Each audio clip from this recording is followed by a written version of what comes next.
Tata cara ibadah new normal Gereja Betani Kemah Pemulihan Madiun. Yang pertama, terkait ketentuan jumlah kuota jemaat oleh pemerintah, maka semua jemaat diharap untuk mendaftar terlebih dahulu. Pendaftaran bisa menghubungi ibadah pukul 6 pagi Saudara Efraim, ibadah pukul 9 pagi Saudari Yemima, dan ibadah pukul 5 sore Saudari Marsha. Semua ibadah bertempat di gereja Jalan Ahmad Yani nomor 15. Dan ibadah hanya untuk jemaat berusia 16 sampai 65 tahun.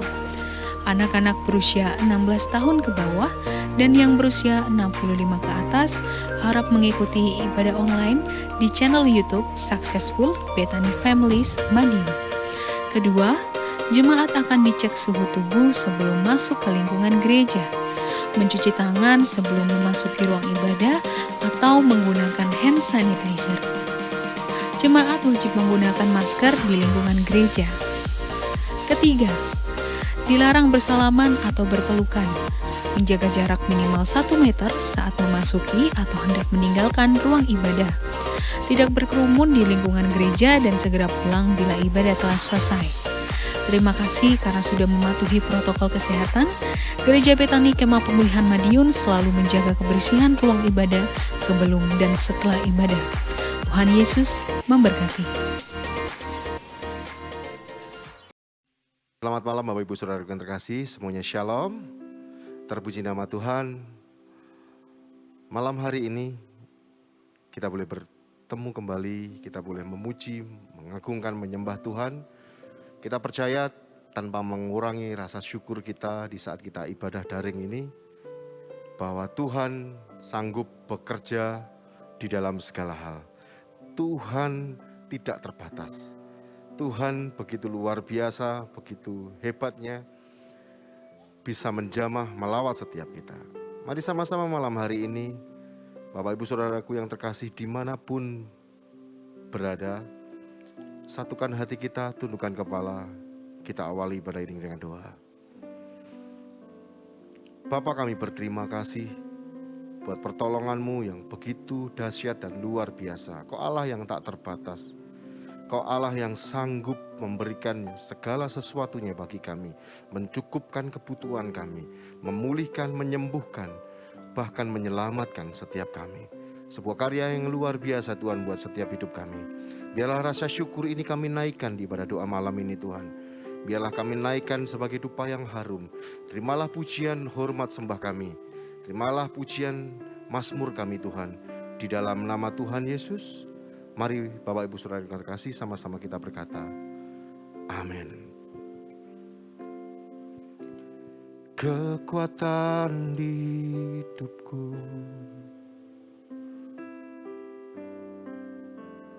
ku dapat di dalam-Mu.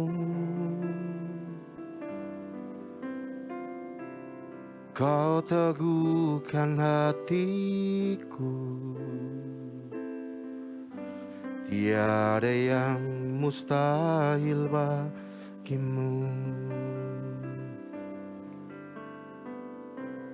Kekuatan di hidupku, ku dapat di dalam-Mu. Kau teguhkan hatiku, tiada yang mustahil bagimu.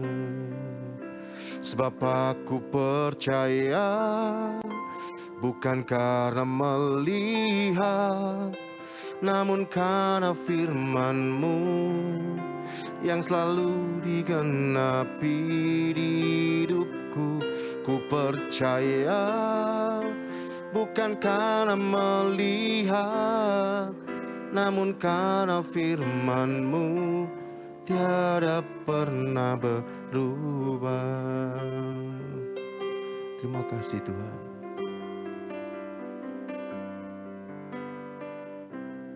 Kekuatan di hidupku, kami dapat di dalam-Mu Tuhan. Ku dapat di dalam-Mu.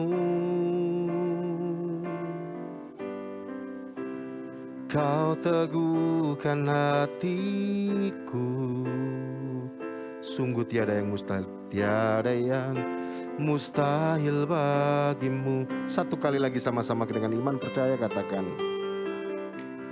Kekuatan di hidupku, ku dapat di dalam-Mu. Kau teguhkan hatiku, tiada yang mustahil bagimu. Sebab aku percaya, bukan karena melihat, namun karena firman-Mu yang selalu digenapi di hidupku. Ku percaya, bukan karena melihat, namun karena firman-Mu tiada pernah berubah. Sebab aku percaya, bukan karena melihat, namun karena firman-Mu yang selalu digenapi di hidupku. Ku percaya, bukan karena melihat, namun karena firman-Mu tiada pernah berubah. Sebab aku percaya, bukan karena melihat, namun karena firman-Mu yang selalu digenapi di hidupku. Ku percaya, bukan karena melihat, namun karena firman-Mu tiada pernah berubah. Namun karena firman-Mu tiada pernah berubah. Namun karena firman-Mu tiada pernah berubah. Janji-janji-Mu iya dan amin dalam hidup kami Tuhan. Firman-Mu selalu Kau genapi dalam hidup kami.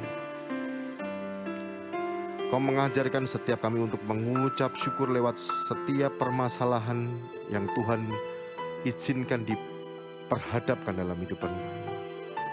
Terima kasih Tuhan, masalah-masalah itulah, pergumulan itulah yang menjadikan semakin hari kami semakin dewasa di dalam-Mu Tuhan. Terima kasih Tuhan.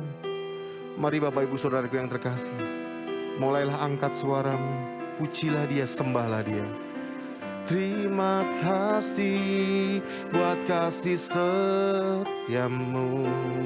Terima kasih buat semua pertolongan-Mu di dalam hidupku. Engkau Allahku, sanggup memulihkan hidupku. Tak pernah terlambat pertolongan-Mu di hidupku.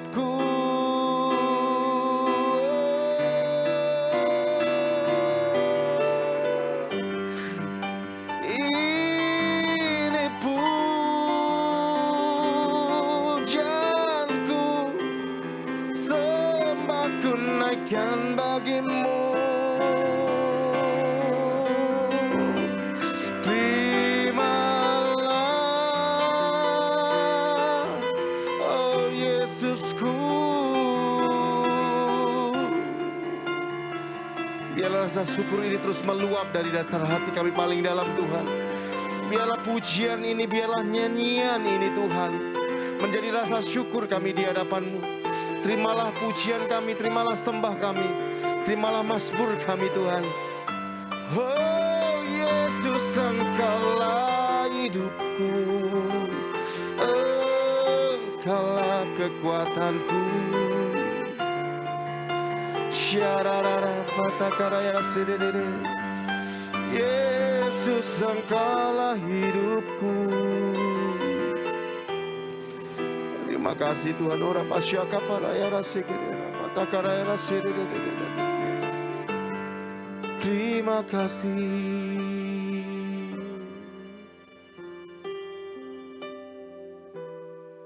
Terima kasih Tuhan. Ora pasyara patakara rasyara. Seperti penjaga malam yang menantinya datangnya fajar pagi. Demikian hati kami lebih dari itu Tuhan, menanti-nantikan Engkau Tuhan. Kami bersyukur dan berterima kasih Tuhan buat segala yang terbaik, yang luar biasa Tuhan anugerahkan dalam hidup kami. Sungguh kami berterima kasih buat kasih dan cinta-Mu dalam hidup kami, yang menghidupkan setiap kami, yang menguatkan setiap kami. Terima kasih buat pertolongan-Mu yang tak pernah terlambat dalam hidup kami. Terima kasih buat setiap firman-Mu yang Kau genapi dalam hidup kami. Sungguh kami merasakan semuanya itu Tuhan.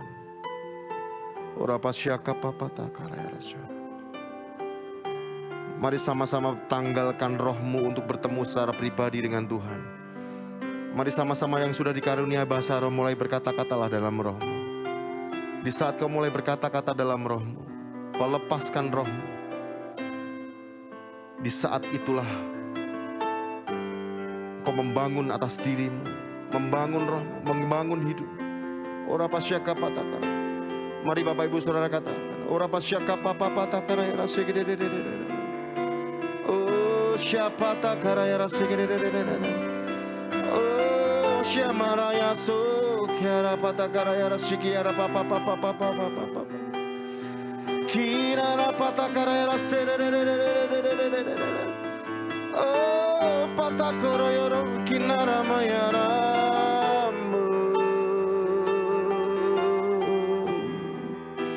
Shanana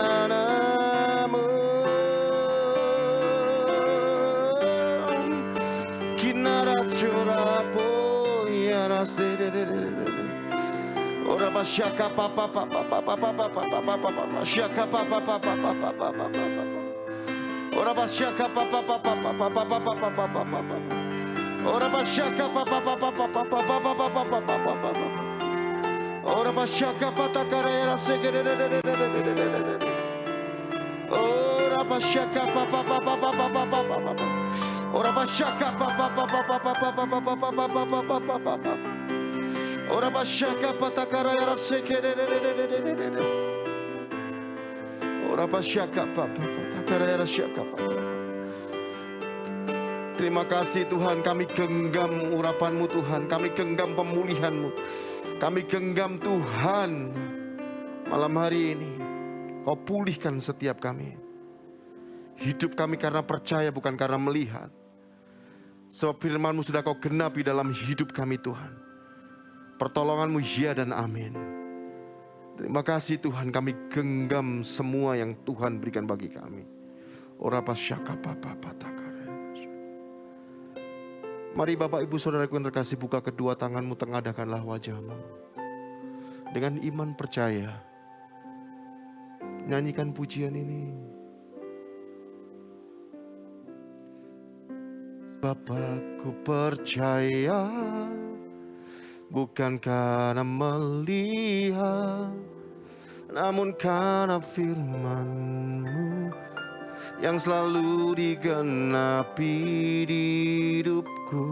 Ku percaya, bukan karena melihat, namun karena firman-Mu tiada pernah berubah.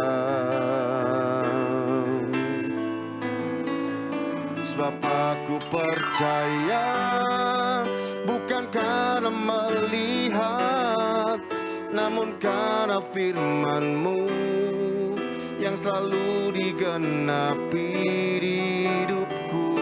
Ku percaya, bukan karena melihat, namun karena firman-Mu tiada pernah berubah.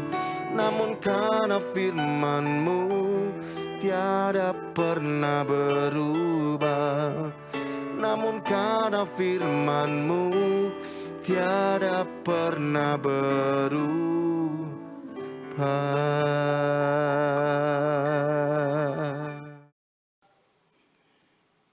Saudaraku yang kasih dalam Tuhan, mari kita pada sore hari ini memulai doa malam kita. Sebelumnya marilah kita terlebih dulu menghadap kehadirat Tuhan di dalam doa. Mari kita berdoa. Tuhan Bapa Surgawi, kami mengucap syukur karena sampai dengan saat ini Engkau sudah menjagai kami, menjaga kesehatan kami dan menjaga kecukupan kami.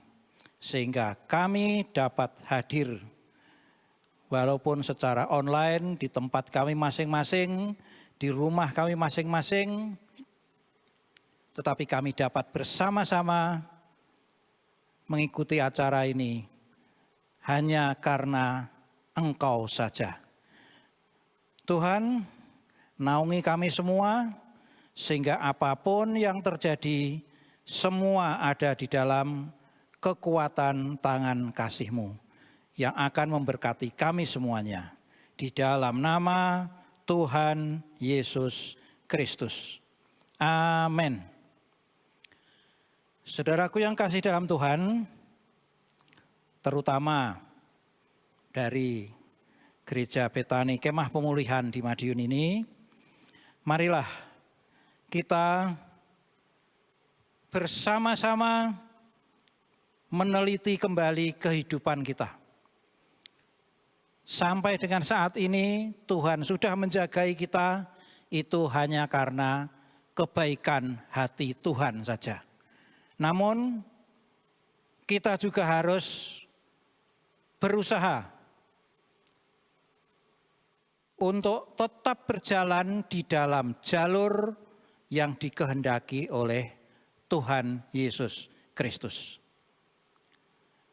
Terlebih lagi kehidupan Kristiani kita sungguh-sungguh sesuai dengan apa yang dikehendaki Tuhan, yang pasti sudah tertulis di dalam Alkitab. Mari untuk pertama kali kita akan buka dari Kisah Para Rasul pasal 1 ayat yang ke-8. Yang demikian dikatakan oleh Alkitab. Dan ini adalah apa yang dikatakan oleh Tuhan Yesus sendiri. Tetapi kamu akan menerima kuasa kalau Roh Kudus turun ke atas kamu. Dan kamu akan menjadi saksiku, saksi Kristus di Yerusalem dan di seluruh Yudea dan Samaria dan sampai ke ujung bumi. Berarti saudaraku yang kasih, kita percaya kita sudah diberi Roh Kudus, dianugerahi Roh Kudus oleh Tuhan Yesus. Namun kita harus ingat ini, kalau Roh Kudus turun ke atas kamu, itu artinya kita menerima kuasa. Tetapi kuasa itu untuk apa? Bukan kuasa untuk melampiaskan segala keinginan kita, tetapi kuasa untuk menjadi saksi bagi Kristus. Saksi bagi Kristus artinya kita berbicara atau membicarakan tentang Kristus di hadapan orang-orang yang lain.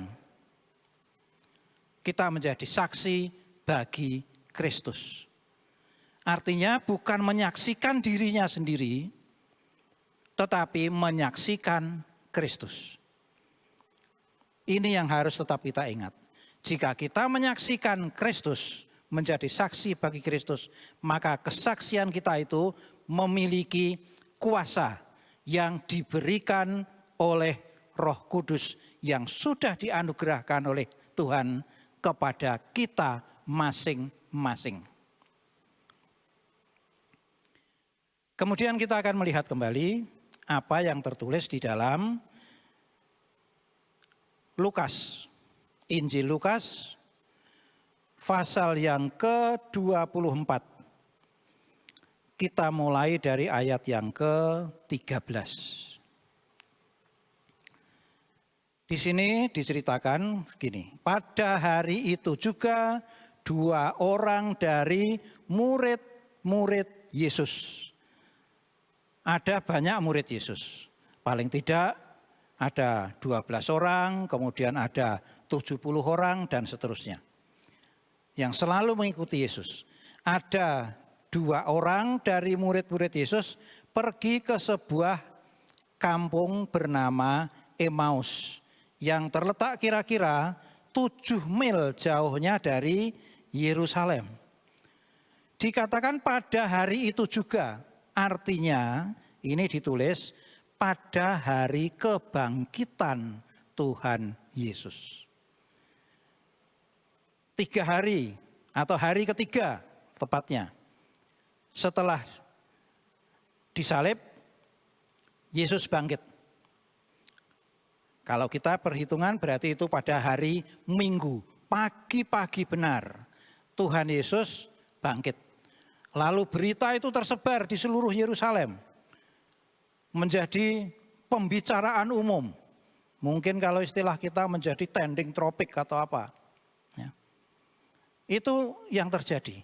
Tetapi kita lihat, ada 2 orang muridnya justru meninggalkan Yerusalem.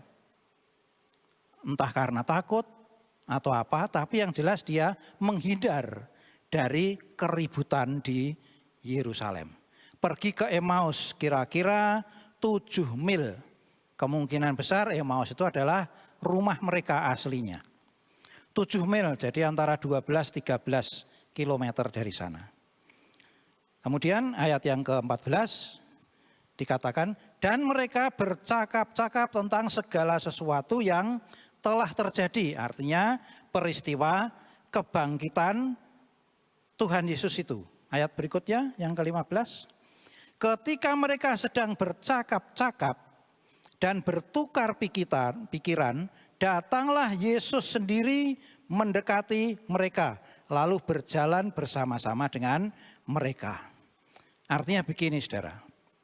Kita bisa pakai imajinasi kita untuk membayangkan 2 orang ini. Yang satu nanti kita tahu namanya Kleopas. Dan satu temannya berjalan meninggalkan Yerusalem yang ada peristiwa Yesus bangkit. Lalu mereka berjalan ke Emmaus, mungkin ke rumah mereka, sambil bercakap-cakap tentang Yesus. Yang bangkit itu tadi, bercakap-cakap tentang Yesus. Peristiwa itu adalah peristiwa kebangkitan Yesus. Dan Yesus datang mendekati mereka. Lalu berjalan bersama-sama mereka. Menempuh perjalanan sepanjang 7 mil, 12-13 kilometer. Kira-kira kalau perhitungan saya di sini, dari gereja Betani, kemah pemulihan, sampai ke terminal Mauspati di sana. Kira-kira seperti itu.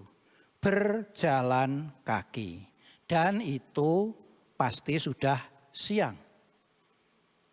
Bukan pagi, tetapi siang hari. Dan mereka bercakap-cakap, bicara tentang Yesus. Ada firman yang menyatakan bahwa jika 2-3 orang berkumpul dalam namaku, Yesus katakan, aku hadir di tengah-tengah mereka. Di sini diwujud nyatakan oleh Tuhan sendiri. Yesus datang mendekati mereka, lalu berjalan bersama-sama mereka. Lalu terjadilah percakapan, nanti dibaca sendiri kelanjutan dari nats ini. Ya. Mereka bercakap-cakap tentang apa pengharapan mereka dulunya tentang Yesus Kristus. apa yang mereka harapkan. Dan ternyata kejadiannya berbeda sekali. Lalu mereka nanti akan ditegur oleh Tuhan Yesus. Bahwa Tuhan Yesus sebetulnya sudah bicara sendiri lebih dulu. Bahwa apa yang terjadi itu harus dialami oleh Mesias. Nah, kemudian kalau kita lihat ke ayat yang ke-27 dari Lukas 24 ini, ayat yang ke-27 dikatakan ini Yesus ya menjelaskan kepada dua orang ini, Kleopas dan temannya. Yesus mengatakan begini, firman mengatakan begini, lalu ia, Yesus, menjelaskan kepada mereka tentang apa yang tertulis tentang dia, tentang Mesias, di dalam seluruh kitab suci. Mulai dari kitab-kitab Musa dan segala kitab nabi-nabi. Artinya begini saudara. Mereka berjalan bicara-bicara tentang Yesus. Yesus mendekat, lalu ikut bicara dengan mereka. Berarti sekarang berjalan bertiga menuju Emmaus. Lalu Tuhan Yesus yang tidak mereka kenali. Mereka tidak kenal waktu itu bahwa itu adalah Yesus, guru mereka, Tuhan mereka. Mereka tidak tahu.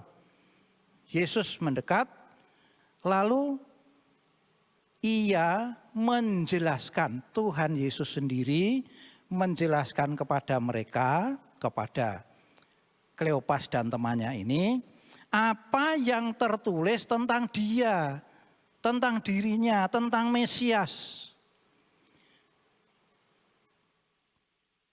Dalam seluruh kitab suci pada waktu itu, kalau kita sekarang kita kenal sebagai perjanjian lama karena perjanjian baru belum tertulis. Mulai dari kitab-kitab Musa dan kitab para nabi. Ini dijelaskan oleh Yesus. Berapa lama saudara kira-kira? Kita coba bayangkan, seandainya kita di antara kita nanti boleh mencoba, kalau berkenan boleh juga ngajak saya, ini guyonan saja ya, berjalan dari gereja Betani sampai ke terminal Maospati. Siang-siang, sambil ngomong-ngomong, berapa lama kira-kira? 2 jam, 3 jam, mungkin. Yang jelas tidak terlalu pendek. Dan saya kira inilah pembicaraan Tuhan Yesus setelah dia bangkit. Yang paling lama kepada para muridnya. Hanya 2, Kleopas dan 1 temannya. Apa yang dikatakan oleh Tuhan Yesus, yang diberitakan oleh Tuhan Yesus sendiri adalah tentang dirinya. Jadi khotbah Yesus setelah dia bangkit adalah tentang dirinya. Bukan tentang yang lain-lain. Bukan tentang segala macam aturan. Tentang segala macam usaha. Aturan-aturan manusia, usaha-usaha manusia, tidak. Yesus bicara tentang dirinya. Dia menjadi saksi tentang dirinya. Diri Yesus sendiri. Seperti yang tertulis di dalam perjanjian lama, kitab-kitab suci pada saat itu, kitab Musa dan kitab para nabi. Artinya saudara, mari coba kita tangkap. Sesungguhnya kitab Musa, 5 kitab yang pertama dari Alkitab kita, dan kitab para nabi yang seluruhnya ini ada di perjanjian lama. Menurut sudut pandangnya Tuhan Yesus, isi kitab itu bicara tentang Tuhan Yesus. Bicara tentang Mesias. Walaupun di sana terselip macam-macam kisah. Ada kisahnya Nuh, ada kisah Abraham, ada kisah Daud, dan seterusnya. Tetapi sesungguhnya inti daripada kitab Perjanjian Lama itu adalah bicara tentang Yesus. Dari nats ini kita tahu itu. Yesus sendiri bicara tentang kitab suci yang memberitakan tentang dirinya. Ini harus selalu kita ingat. Sebab kebanyakan kita, kalau kita bicara tentang kitab Perjanjian Lama, pembicaraan kita selalu tentang seseorang tokoh. Atau apa contoh dari sana yang untuk kita lakukan. Tidak salah. Tetapi ada yang lebih penting dari itu. Bukan tentang Daud, bukan tentang Nuh yang penting, tapi yang harus kita kenali adalah Perjanjian Lama juga bicara tentang Tuhan Yesus Kristus. Jadi Tuhan Yesus menjelaskan ini. Dan kemudian, tidak usah saya baca, nanti dibaca sendiri. Setelah sampai di Emmaus, Tuhan Yesus bergaya seolah-olah mau terus, tetapi dihambat oleh kedua orang ini untuk diajak singgah, mampir, lalu diajak makan bersama. Nah, pada waktu makan itu, seharusnya kan tuan rumahnya yang ngundang. Jadi yang ngundang itu kan Kleopas dan temannya. Mengajak Yesus mampir, tetapi kemudian bertindak seolah-olah sebagai tuan rumah. Justru malah Tuhan Yesus. Yaitu dia justru mengambil roti, memberkati dan memecah-mecah roti itu. Gambaran dari perjamuan kudus. Nah, pada waktu mereka terima roti itu, terbukalah mata mereka. Sehingga mereka mengenali Tuhan Yesus. Oh, ini Tuhan Yesus Kristus. Tetapi Tuhan Yesus selalu lenyap. Dan mereka mengatakan bahwa apa yang katakan Tuhan Yesus ini justru membuat hati mereka berkobar-kobar. Kita lihat ayat yang ke-32. Kata mereka seorang kepada yang lain, karena ini tadi ada dua orang. Ya. Bukankah hati kita berkobar-kobar, bersemangat ketika Yesus bicara dengan kita di tengah jalan, dan ketika ia menerangkan kitab suci kepada kita. Artinya saudara, mari kita serap ini. Pada waktu Tuhan Yesus bicara, menjelaskan kitab suci, Perjanjian Lama kalau kita sekarang, tentang dirinya, tentang Yesus, tentang Mesias, hati mereka berkobar-kobar. Jadi berita tentang Yesus, tadinya mereka tidak kenal bahwa itu Yesus. Bicara tentang Mesias dari Perjanjian Lama membuat hati mereka berkobar-kobar, membuat hati mereka bersemangat. Mungkin inilah yang harus kita kerjakan sekarang. Di tengah-tengah kita bergereja sekarang, inilah yang harus kita kerjakan. Bagaimana kita membuat orang menjadi bersemangat. Yaitu kalau kita bersaksi tentang Mesias, kita bersaksi tentang Tuhan Yesus Kristus. Itulah yang membuat hati bersemangat. Ini yang kadang-kadang saudara kita agak kurang memperhatikan. Saya harus mengakui itu juga diri saya sendiri. Kalau kita buka Perjanjian Lama, kita terpikat oleh kisah yang ada di Perjanjian Lama itu. Entah seseorang di sana. Mungkin ada Ruth, mungkin ada Deborah, mungkin ada Kaleb, ada Yosua, dan sebagainya. Banyak sekali tokoh. Dan kita lupa satu tokoh utama di dalam sudut pandangnya Yesus, yaitu diri Tuhan Yesus sendiri, Mesias. Dan itu yang harus kita benahi. Di dalam kesaksian diri kita, kita bercerita di tengah-tengah keluarga kita, kita bercerita di dalam pergaulan kita, terutama di dalam komsel, di dalam family altar, FA, dan mungkin di dalam kesempatan-kesempatan yang lain. Marilah kita kembali kepada Alkitab. Menurut Yesus, Dia sendiri, Yesus sendiri bicara tentang dirinya yang ada di dalam kitab suci pada saat itu, Perjanjian Lama.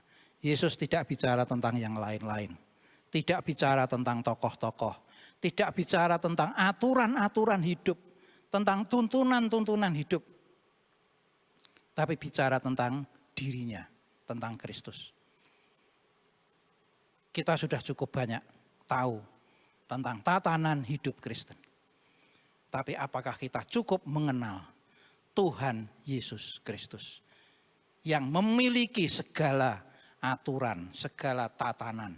Bahkan Dialah, di dalam genggaman tangannya lah kita ini mempercayakan diri untuk dikasihi. Kita coba mengenal Yesus lebih dalam lagi. Mengenal kasihnya, apa yang dilakukannya bagi kita. Dan baru setelah itu, setelah kita kenal apa yang Tuhan lakukan, Tuhan kerjakan, Tuhan katakan pada kita, kita kenali itu, barulah kita mencari, oh berarti saya harus begini. Itulah yang ada di dalam firman Tuhan kali ini. Biarlah ini mengembalikan kita kembali kepada hatinya Tuhan Yesus Kristus. Amin. Mari kita berdoa. Tuhan Bapa Surgawi dan Tuhan Yesus Kristus yang sudah berkorban untuk dosa-dosa kesalahan kami, yang sudah menebus kami, membayar lunas segala hutang rohani kami. Tuhan, ampuni kami. Karena kami selalu mencoba untuk mencari perkenanan-Mu melalui aturan-aturan hidup. Namun sekarang Engkau mengingatkan kami bahwa hati kami dapat sama seperti murid-Mu yang berdua itu. Hati kami dapat berkobar-kobar, bersemangat di dalam Engkau. Jika kami mengenal kisah tentang Engkau di dalam seluruh kitab suci. Ajari kami Tuhan, gerakkan orang-orang yang mengajar kami, supaya berita inilah yang dinyatakan, yang diperkatakan, yaitu memperkenalkan Tuhan Yesus lebih dalam lagi kepada kami semuanya. Terima kasih Tuhan, bahkan Engkau sendiri yang membuka hati kami, membuka pikiran kami, supaya mengenali Engkau, mengenali Tuhan Yesus Kristus sebagai juru selamat kami, sebagai penebus kami, dan sebagai Tuhan yang sangat mengasihi kami. Terima kasih Tuhan, kami berdoa, memohon dan bersyukur hanya di dalam Tuhan Yesus Kristus. Amin. Takkan pernah terlambat pertolonganmu, takkan pernah terlelap kau menjagaku. Kaulah segalanya yang ku perlu di setiap jalanku, sebab Engkau Allah yang tahu yang terbaik di dalam hidupku. Takkan pernah terlambat pertolonganmu, takkan pernah terlelap Kau menjagaku. Kaulah segalanya yang ku perlu di setiap jalanku, sebab Engkau Allah yang tahu yang terbaik di dalam hidupku. Sebab Engkau Allah yang tahu yang terbaik, sebab Engkau Allah yang tahu yang terbaik, sebab Engkau Allah yang tahu yang terbaik di dalam hidupku.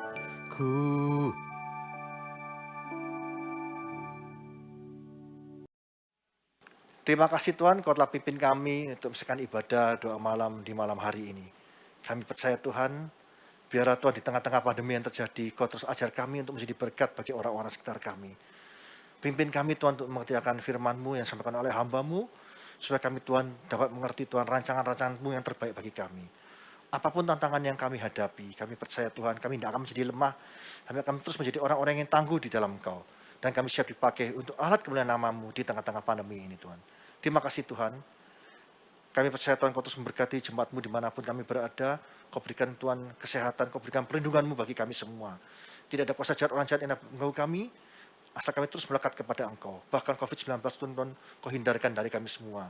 Asal kami terus Tuhan menjaga protokol kesehatan Tuhan di dalam kehidupan kami. Karena kami percaya Tuhan kami taat akan perintah dari pemimpin yang ada di negara kami ini Tuhan. Terima kasih Tuhan. Maksud kekasih kita minta berkat dari Allah Bapa. Kira ramaya ramata sikap pada ramaya ramaya, kina ramasianda ramaya ramaya, kiala ramasika para. Saudara kasih, terimalah berkat dari Allah Bapa di dalam anak itu Yesus Kristus dan persekutuan Roh Kudus, mulai saat ini sampai selama-lamanya. Kau tidak menjadi ekor kepala, kau tidak turun tapi naik. Sekarang firman Tuhan dengan sungguh-sungguh. Siapapun yang percaya atas pernyataan kita bersama-sama berkata, Amin.